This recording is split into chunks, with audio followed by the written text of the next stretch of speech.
What's going on, workforce? Brian here for Work to Game. It's Dragoon controller guide time, so let's just jump into it.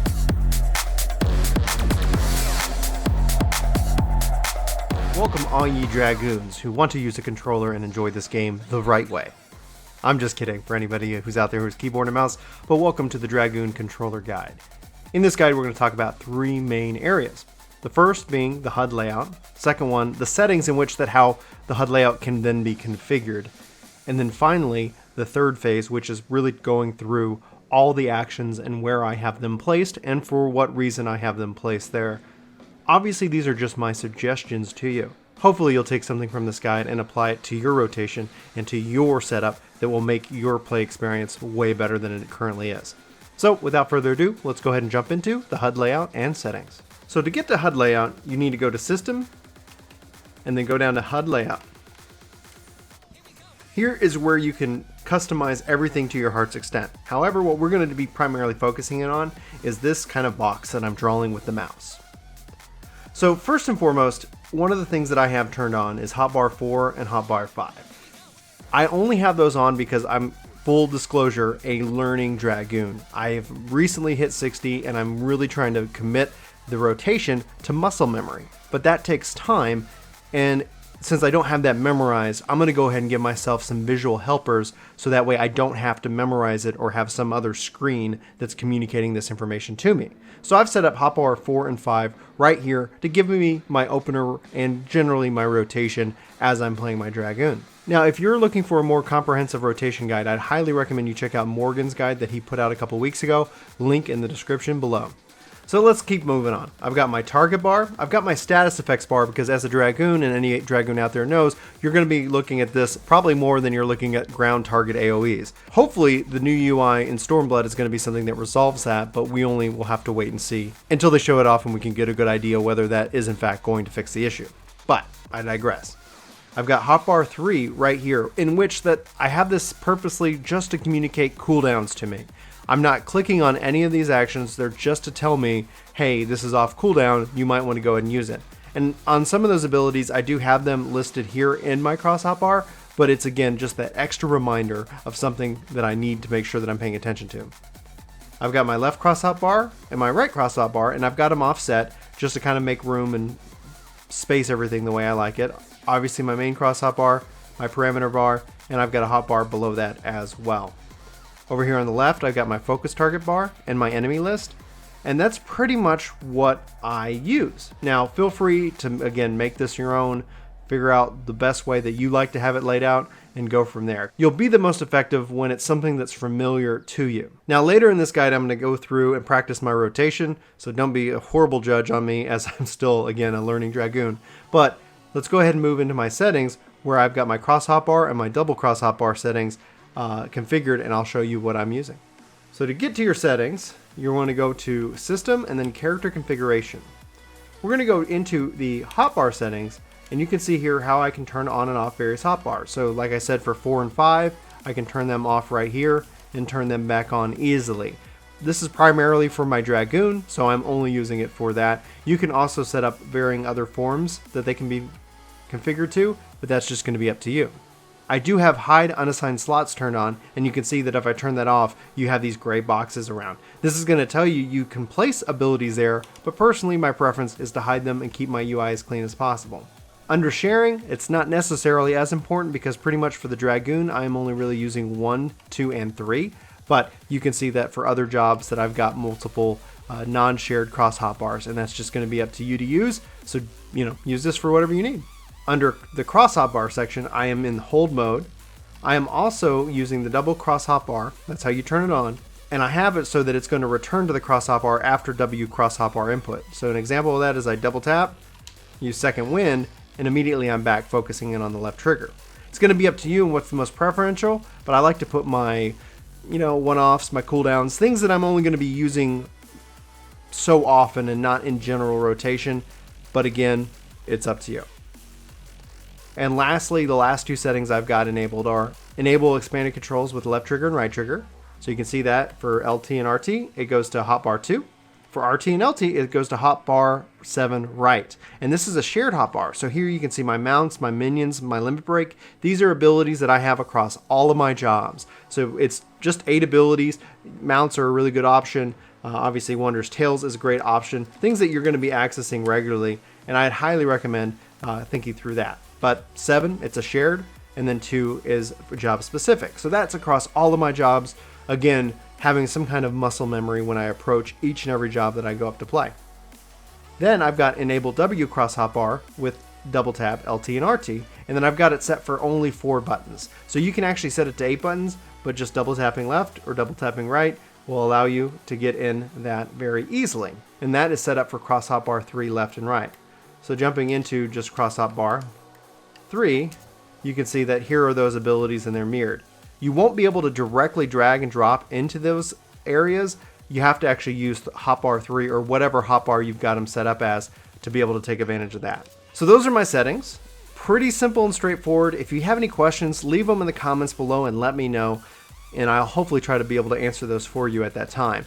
But now let's go ahead and move into the last section and talk about how I've got my skills placed, and then after that we'll have a rotation and my overall thoughts of Dragoon. Alright, so we're going to start with our skills. I'm not going to go over the rotation bar that I've got up here. That's just essentially going to be covered as a part of the last segment, as well as probably more in depth with Morgan's guide. But let's start with my cooldowns, and then we'll go into my W cross hotbar, and we'll work our way to the right, going through the various skills that we're using.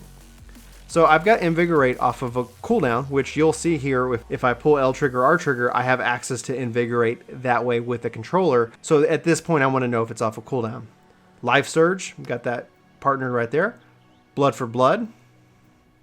Eternal Release. So these are some really good cooldowns that I like to manage and keep an eye out on my left side. Blood of the Dragon, I have it center because it's so pivotal to my success. Battle Litany. Dragonfire Dive.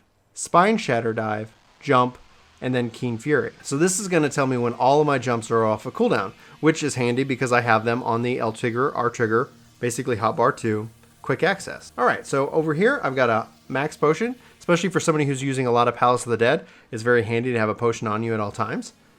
Elusive Jump, Second Wind, and Bloodbath. So you can obviously see with L trigger, I'm trying to recover some HP because maybe I wasn't paying attention, and I was really trying to be that floor tank that everybody's talking about.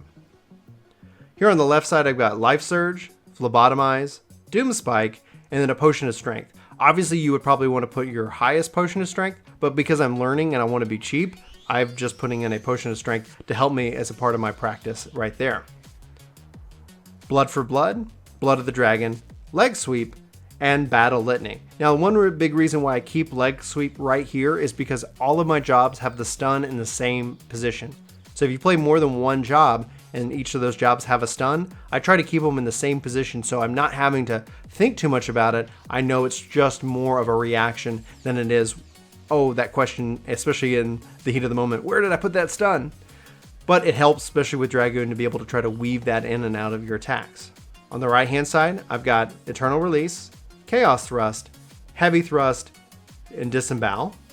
Then I've got True Thrust, Vorpal Thrust, Full Thrust, and Impulse Drive. So my combos mirror that of my Warrior, where I have one combo right here, and then I have, we'll get into this in a second, then I have another combo right here. It's more of a button pattern than anything else that I've got, and so then I can easily just pop these on and off as needed. This comes off a cooldown, in my opinion, fairly quickly, so I have it over here along with Heavy Thrust, which I usually try to keep that as a part of my main rotation. And what I mean by that, so anybody's not like, oh, he's putting Heavy Thrust on every time, is that you can see that Heavy Thrust starts into this combo. By the time you finish this combo and you've done all this fun stuff, Heavy Thrust should be off of its time, Heavy Thrust should be about ready to fall off or having fallen off so that you can just reapply it and go right back into it. Then over here on the right hand side, I've got Ring of Thorns, Fang and Claw, Wheeling Thrust, and forgive any mispronunciation here, Grskogel. I apologize to everybody. Anyway, that's the layout in which that I have it, and right now I find it very comfortable. If I end up making any changes, I'll update the guide and let you guys know. But I'm also interested in what you think and your layouts are, so let me know if there's anything that you're doing that's different from here. So we already covered the L trigger and R trigger and those abilities, the jumps, the power surges. I've got sprint and I've got mercy stroke.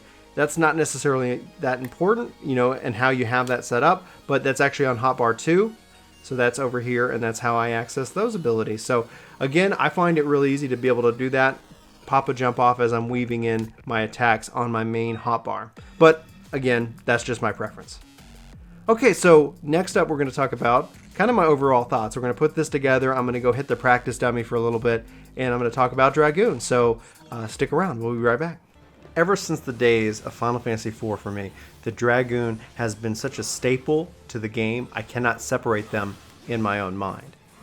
Kain is such a classic figure whenever I think of the Dragoon, and so it's really a great experience that I got the opportunity to level up the Dragoon. Typically I stick with casters and tanks and healers as my primary roles and jobs that I really like to play in an MMO, so Dragoon was a new experience leveling it up, and it's such an incredible job. So I'm not going to go second by second for the rotation with you. Again, I recommend you checking out Morgan's guide that's up on the channel. But here I am just bringing the pain, and it looks as fun as it feels to play. The whole focus that you should have when making any kind of layout on your controller is to find what is the most comfortable for you and the easiest to get that muscle memory so that you can, instead of having to think, you can just react. One of the things that obviously the joke about Dragoons is that they are a floor tank. Dragoons spend a lot of time right now in this game focusing in on their various icons, their buffs that they've got on, the debuffs that they've applied to the enemy, and so on and so forth. So it can be a very, very by the seconds job right now. And hopefully the new UI in Stormblood will help fix that. And ideally I'll be able to give a real good impression from a 60 Dragoon to a 70 Dragoon with the new UI and see how that all comes into play. But if you're looking at playing a DPS job, if you're looking at having a job that has a good level of survivability and a strong ability to really bring the hurt, look no further than Dragoon. They really are a fun job to play, and weaving in and out of abilities using your jumps is so satisfying. I can't even explain it. So I would highly recommend this job for anybody looking for a melee DPS. And that's it. I mean, that's what, I don't know what else I could add to hopefully convince you. So hopefully this has been a great and interesting video. Let me know what you think in the comments below, and we hope to see you next time in our next guide here on Work to Game. But until then, I hope you have a fantastic week. Hey, it's me. Thanks so much for watching this video. You should click over here to see more videos just like it, or you should click down here to check out our recent vlog. But you can also click somewhere down here below to hit the subscribe button, as well as check out our other info. Again, thanks so much for watching, and we'll see you next time.